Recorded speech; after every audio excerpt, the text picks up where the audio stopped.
A simple, cheap diagnostic test for malaria has become one of the key weapons used to fight the disease here in Tanzania and other African countries. So what we see here is a queue of parents with their children, and they're bringing them to our survey area, our survey tables. So what we're doing is a clinical prevalence survey of malaria. She's taking the blood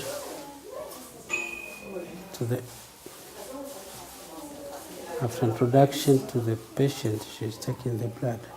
Over the last 2 decades, a number of tests have been developed which can measure through an immunological reaction proteins that are produced by malaria parasites. And these can be shown on a simple test strip now, and they're highly accurate, and it's very fortunate that these tests have been developed at a time where malaria is declining and there's an increasing demand to accurately diagnose malaria.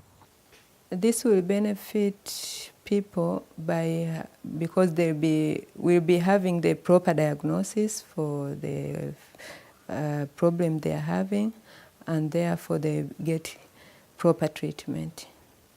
The result probably will show that there are some other causes of fever that is apart from malaria. So the attitude of the prescriber will probably change, not to think only of malaria. That means also that the patient will be properly diagnosed and properly treated. The other benefit to the community is that the community will be notified about the results of the study, that there are a number of causes of fever that is apart from malaria. So once they get sick, they have to go to seek to medical services in the hospital rather than buying medicine from the shops and try to treat themselves, which is expensive, and they may be taking medicine which are not proper for their illnesses. The latest generation of rapid tests for malaria are highly accurate.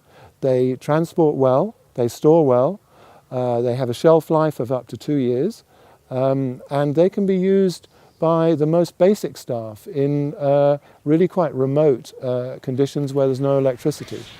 And all from a kit that comes in a box ready to test hundreds of patients. Reporting from Moshi, Tanzania, I'm Peter Goodwin.